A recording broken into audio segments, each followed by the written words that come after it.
ఏమండి, టైం 10 అయింది, దీపావళి కదా, వేగం కాఫీ తాగేసి వెళ్ళి సామాన్లు తీసుకొచ్చేయండి.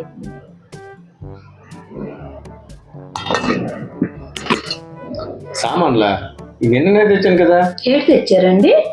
కందిపప్పు, మినపప్పు, పెసరపప్పు, శనగపప్పు, గోధుమ పిండి, మైదా పిండి, పలు, ఉల్లి, అల్లం, వెల్లుల్లి, ఇంకేంటి అరటిపళ్ళు, కొబ్బరికాయ, అరిటాకులు, ఇన్ని సామాన్లు తెచ్చాను. ఏమండి, దీపావళికి మనం చేసుకున్న సామాన్లు కాదండి, పిల్లలు కాల్చడానికి క్రాకర్స్.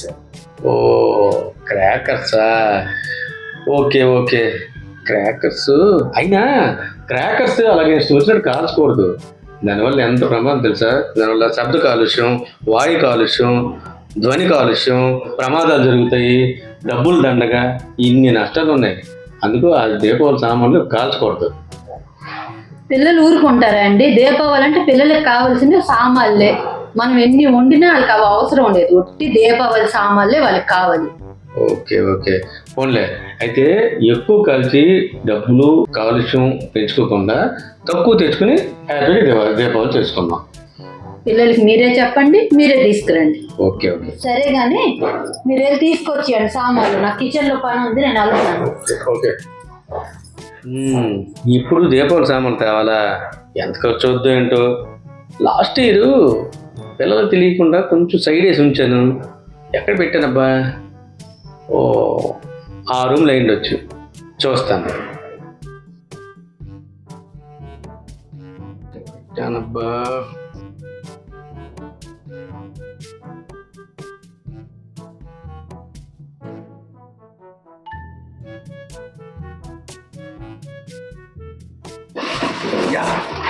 దొరికాయి. ఓకే ఓకే ఓకే, సామాన్ దొరికాయి, మేనేజ్ చేస్తా. మీరా ఆంటీ వచ్చారా? ఇదిగో సామాన్లు చూడు. ఇదేటండి, ఎన్ని కొంచెం తెచ్చారు? కొంచెమా? ఎన్ని వెరైటీస్ ఉన్నాయి ఇందులో?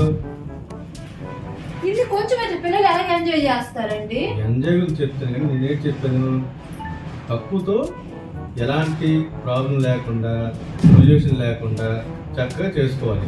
దానికి నేను చెప్తాను. పిల్లలు ఎలాగ ఎంజాయ్ చేయాలో కూడా, నువ్వు ఎలాగ ఎంజాయ్ చేయాలో కూడా నేను ఎంజాయ్ చేయాలో ఇప్పుడు చెప్తాను నేను. చెప్పండి.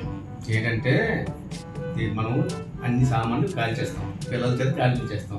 నువ్వు ఒక ఆకృతి, నేను ఒక ఆకృతి కాల్ చేస్తాం. ఒక్కొక్కటే వాటర్ ఏం చేసి కాల్ చేసి మేడ మీదకి వెళ్తాం. మేడ మీదకి వెళ్తే అప్పుడు అక్కడ చూసామనుకో, థ్రిల్, ఎంజాయ్ అని అక్కడ కనిపిస్తుంది. కింద రెండు కాల్ చేస్తే మీద ఎంజాయ్మెంట్ దొరికిపోతుందా? ఖచ్చితంగా. ఎలాగంటే ఒక తారాజు ఎవడో వెలిగించాడు అనుకో, ఆడు వెలిగించడం గేట్ తెలిసి వెళ్ళిపోతాయి. మనం అక్కడ చూసేసరికి అది అలా మీదకి వెళ్తూ ఉంటుంది. అలాగే పారాషూట్ ఉంది కదా, అది వెలిగిస్తాడు. అది వెలిగించినప్పుడు ఇలా చూసేసరికి అది మీద వెళ్ళిపోద్ది. మరి అది కనిపించదు. మనం మీద దాన్ని ఎంత వరకు చూస్తాం అలాగా. తర్వాత ఈ కింద పెట్టినవన్నీ కింద కనిపించవు. మన కింద పెద్ద పెద్ద సౌండ్తో ఎంత థ్రిల్ ఫీల్ అవుతాము, అది ఎంజాయ్ చేయాలన్నమాట. నేను చెప్పిస్తాను కదా. ఓరి భగవంతుడా, ఇతని పేనాసితనం పీక్స్ లోకి వెళ్ళిపోతుంది. మొన్నేమో క్యాంప్ కి వెళ్తానంటే ఆధార్ కార్డు చేతిలో పెట్టారు. ఇప్పుడేమో దీపావళి సామాన్లు తెమ్మంటే ఎప్పుడో ఉంచిన సామాన్లు తెచ్చి మేడ మీద ఎంజాయ్ చేయొచ్చు అని చెప్తున్నారు.